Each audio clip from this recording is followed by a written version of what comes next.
Hello everyone, आपके favourite channel manifesting everything में आपका स्वागत है।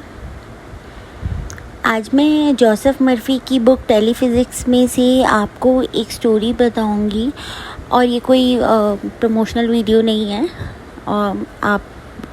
मैं बुक्स पढ़ती हूँ और मैं जोसेफ मर्फी की सारी बुक्स मेरे पास हैं और एफर्मेशंस में कितनी पावर है वो जोसेफ मर्फी की बुक से आपको पता चल जाएगा, क्योंकि उसमें इतनी स्टोरीज़ हैं कि आपका ट्रस्ट बन जाता है कि एफर्मेशंस तो वर्क करती हैं। वो तो हमें वैसे ही पता है कि our thoughts create our reality, but इसमें इतनी सारी स्टोरीज़ हैं कि आपको बिलीव हो जाता है। और जब ये इतना लॉ ऑफ अजम्पशन इतना कॉमन नहीं था, लॉ ऑफ अट्रैक्शन ज़्यादा फॉलो करते थे, तो इतनी स्टोरी सुनने को नहीं मिलती थी। एटलीस्ट मैंने नहीं सुनी बहुत सारी। ये लॉ ऑफ अजम्पशन का जब से पता चला और सैमी इंग्राम का जब से पता चला तो इतनी सारी सक्सेस स्टोरी सुनी। तो उससे पहले तो मैं जोसेफ मर्फी की बुक्स पे ही ट्रस्ट करती थी और उनकी बुक्स से ही मुझे पता चला था कि अफर्मेशंस में कितनी पावर होती है। तो ये स्टोरी तब की है जब जोसेफ मर्फी थे, ठीक है। तो एक्चुअली उनके रेडियो प्रोग्राम्स होते थे, तो लोग सुनते थे उनको, तो फॉलो करते थे। मतलब सोचो, हमें जो ये नॉलेज अब मिल रही है ये वेस्टर्न कंट्रीज़ में बहुत पहले से ये नॉलेज है। तो इसमें ये स्टोरी मैं आपको इसलिए भी बता रही हूँ क्योंकि आपको पता चलेगा कि हमारी चाइल्डहुड में जो हमारा बिलीफ बन जाता है वो कैसे प्ले आउट होता है। अगर वो पॉजिटिव बिलीफ है तो वो कैसे हमारी लाइफ को बहुत अच्छा कर सकता है, और अगर वो नेगेटिव बिलीफ है तो हमें वो चेंज करना चाहिए, क्योंकि वो हमारी रियलिटी क्रिएट कर रहा है और हमें पता भी नहीं है। तो ये स्टोरी है एक यंग बॉय की जिनकी मदर ने बचपन में ही ना उन्हें बोल दिया था कि एक स्पेशल गार्डियन एंजल होते हैं जो हमें प्रोटेक्ट करते हैं, हमारा ध्यान रखते हैं, और जब भी आप कोई प्रॉब्लम में हम होते हैं ना तो वो हमारी हेल्प करते हैं। अब ये बच्चा छोटा था तो इसकी मम्मी रोज़ इसको ये बात बोलती थी, तो उसका बिलीफ बन गया। क्योंकि मैंने आपको क्या बताया कि हमारा माइंड बचपन में एक स्पॉन्ज की तरह होता है, वो आर्ग्यूमेंट नहीं करता। तो बच्चों को आप जो बोलोगे वो बिलीव कर लेंगे। इसलिए आपके घर में कोई भी बच्चे हैं, प्लीज़ उन्हें अच्छी अजम्पशंस दिया करो, अच्छी स्टोरी सुनाया करो, और उनका बिलीफ आप बना सकते हो। तो उनके सामने हमेशा पॉजिटिव बातें किया करो। तो इन्होंने अपने पेरेंट्स के बिलीफ को बहुत जल्दी एक्सेप्ट कर लिया, क्योंकि बचपन में हमारा जो माइंड होता है वो इम्प्रेशनेबल होता है। इन्होंने लिखा है लाइक ऑल चिल्ड्रन, जिन्होंने भी ये स्टोरी अपनी बताई थी जोसेफ मर्फी को, like all children my mind was impressionable and I accepted the beliefs of my parents. तो क्या होता है कि एक बार ये बहुत सारे बॉयज़ के साथ, बहुत सारे लड़कों के साथ, ये जो लड़का होता है वो जंगल में खो जाता है। तो ये उन लड़कों को बोलता है कि गार्डियन एंजल हमें रास्ता दिखाएंगे और हमें बचा लेंगे, क्योंकि उसका बिलीव होता है, उसकी मदर ने उसको बोला होता है। तो कुछ बच्चे उसका मजाक भी बनाते हैं कि वो ये क्या कह रहे हैं। तो बहुत सारे जो लड़के थे वो इस लड़के को फॉलो करते हैं, और इस लड़के को जहाँ पे भी जैसे अंदर से एक इंट्यूशन आती है कि इस रास्ते से जाते हैं, तो वो उस रास्ते से जाता है, और बाकी जो लड़के होते हैं वो उसको फॉलो नहीं करते। और जिस रास्ते से ये लड़का गया होता है और जो बाकी लड़के इसके साथ गए होते हैं, उनको एक हंटर मिल जाता है जो इनको रेस्क्यू भी करता है और इनके साथ बहुत अच्छा बिहेव करता है। जो लड़के होते हैं वो कभी मिले ही नहीं दोबारा। तो मतलब जिसने ये लिखा है, जिसने जोसेफ मर्फी को बताया,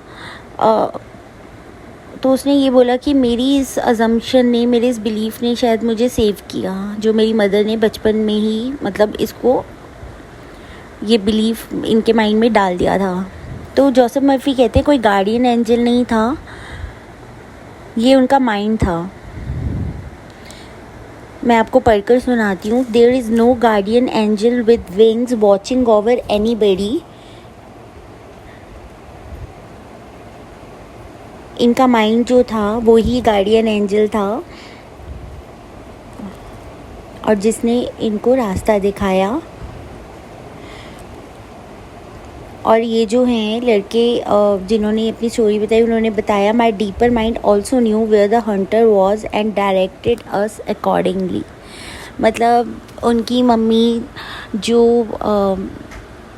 इनके माइंड में बिलीव डाल दिया था उन्होंने, तो इन्होंने ट्रस्ट किया कि कोई गार्डियन एंजल हमें हेल्प करेगा, रेस्क्यू करेगा। जो इनकी इंट्यूशन ने कहा, इन्होंने वो रास्ता चुना और ये बच गए। इनको रेस्क्यू कर लिया गया क्योंकि इन्हें एक हंटर मिल गया था रास्ते में, जिन्होंने बहुत अच्छी तरह इनको ट्रीट किया। सॉरी, बीच में मैंने जो पॉज लिया ना, मैं चाय पी रही थी, मेरी चाय बन गई थी और मैं चाय को कभी मना नहीं करती, इसलिए वो ठंडी हो जाती, इसलिए मैं बीच में चाय पी रही थी, तो सॉरी। तो आप लोग जो भी आपकी अजम्पशन बचपन में बन गई है, पैसों को लेकर, लव को लेकर, जॉब को लेकर, कि भाई मनी तो खुद पैसे कमाओगे तो पता चलेगा, ऐसा भी हमारे पेरेंट्स भी बोल देते हैं हमें, तो हमें बिलीव बन जाता है कि पैसा कमाना इज़ सो हार्ड, ठीक है। या फिर ऐसे हमें बचपन में बिलीव बन जाता है हमारा, या लोगों से सुनते हैं सोशल मीडिया पे भी कि जॉब ही नहीं मिल रही है, जॉब है ही नहीं कोई, तो ये भी हमारी अजम्पशन बन जाती है। तो बचपन में तो क्या होता है ना कि अगर नेगेटिव अजम्पशन बन गई वो भी हम बहुत जल्दी बिलीव कर लेते हैं, पॉजिटिव अजम्पशन बन गई वो भी हम बहुत जल्दी बिलीव कर लेते हैं। लेकिन जब हम बड़े होते हैं तो हमें अगर हमारी कोई नेगेटिव अजम्पशन है तो उसे अब चेंज करने में हमें थोड़ी रिपीट इसलिए करना पड़ता है क्योंकि अब हमारा लॉजिकल माइंड हमारे सामने आ जाता है, वो आर्ग्यू करता है हमारा कॉन्शियस माइंड कि नहीं ये सच नहीं है, सोशल मीडिया पे देखो, इतने लोगों को देखो कितना सफ़र कर रहे हैं और जॉब के लिए कितना स्ट्रगल कर रहे हैं। तो हमारा माइंड इतनी जल्दी बिलीव नहीं करता क्योंकि कॉन्शियस माइंड रोक देता है उसको। लेकिन जब हम बार बार रिपीट करते हैं तो एक मोमेंट आता है हमारा कॉन्शियस माइंड आर्ग्यूमेंट्स करना बंद करता है और वो बात सीधा हमारे सबकॉन्शियस माइंड में चली जाती है और हमारा बिलीव बन जाता है। तो प्लीज़ आप अपनी सारी अजम्पशंस जो बचपन से आपकी बनी है कोई भी टॉपिक पे, क्योंकि वो प्ले आउट हो रही है, चाहे वो आपके खुद के बारे में हो चाहे किसी के बारे में, किसी ने बोल दिया ओ आपके हेयर ऐसे अच्छे नहीं लगते या कुछ भी आप कमेंट्स पास करा, आपने उसको बिलीव कर लिया और उसके बाद आपको कभी अपने हेयर से प्यार हुआ ही नहीं। कोई कह भी देगा ना हेयर अच्छे लग रहे हैं, आपको बिलीव नहीं होगा। तो बहुत चीज़ें हैं, मतलब मैं आपको ये सारी एग्जांपल्स दे रही हूँ ताकि आपको पता चले कि अपनी अजम्पशंस को चेंज करना कितना कितना कितना ज़रूरी है। मतलब वो ही आपकी लाइफ को चला रही हैं। आपको 3D में और कुछ दिखेगा ही नहीं अपनी अजम्पशंस के अलावा। आपकी जो माइंड में आपकी अजम्पशन है, आपकी वही स्टोरी वैलिडेट होती रहेगी 3D के थ्रू, क्योंकि आप ये बिलीव करते हो। आपको कोई और एक्सपीरियंसेस दिखेंगे ही नहीं। किसी का बिलीव होता है लव मैरिज ना वर्क नहीं करती, अब उन्हें ना हमेशा ऐसे केसेस दिखते रहेंगे, उनका फोकस ही उन केसेस पे जाएगा जहाँ पे ऐसा हो रहा है। और जो बिलीव करते हैं नहीं कोई भी मैरिज वर्क करती है, बस अंडरस्टैंडिंग की बात होती है, तो उसको सब अच्छा दिखेगा। तो आपके अजम्पशन के अकॉर्डिंग भी आपको न्यूज़ आती है, आपके अजम्पशन आप इनफैक्ट सोशल मीडिया पे भी अगर कोई पोस्ट आ रहे हैं ना तो आपके अजम्पशन के अकॉर्डिंग ही आते हैं।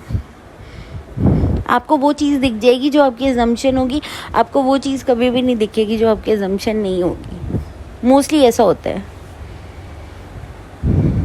अब सोशल मीडिया पे भी हम कोई सैड कोट्स होती हैं या कुछ होते हैं हम उसको लाइक करते हैं, उसको भी हमें लाइक नहीं करना, क्योंकि एक तरह से हम वैलिडेट कर रहे हैं अपनी ओल्ड स्टोरी को कि ये सच है। हमें उसे भी पहले मैं ऐसी करती थी कि पोस्ट कोई भी ऐसी सैड कोट्स को भी लाइक करती थी, तो फिर मुझे रियलाइज़ हुआ मैं ये कंटेंट कंज्यूम क्यों कर रही हूँ। मतलब मैं अपने माइंड को एक तरह से वैलिडेशन दे रही हूँ कि ये सच है। तो मैंने ऐसे कोई भी पोस्ट और इन सब चीज़ों पे लाइक कमेंट्स करने ही बंद कर दिया। तो अपनी अजम्पशन चेंज करो। एसपी क्या हर चीज़, हर आपकी लाइफ का एरिया चेंज हो सकता है, बट हाँ थोड़े एफर्ट्स लगते हैं अजम्पशन चेंज करने में। अब छोटे बच्चों को तो एकदम से हम उनका बिलीव बना सकते हैं क्योंकि वो आर्ग्यू नहीं करते, वो मान लेते हैं। लेकिन हम जब बड़े हो गए हैं, अब हमें थोड़ा बिलीफ बनाने के लिए रेपिटेशन का यूज़ करना ज़रूरी है, क्योंकि सबकॉन्शियस माइंड की लैंग्वेज रेपिटेशन है। बार बार अगर वो किसी चीज़ को देखता है, वो बिलीव करता है उस चीज़ पे। एक दो बार से नहीं होता।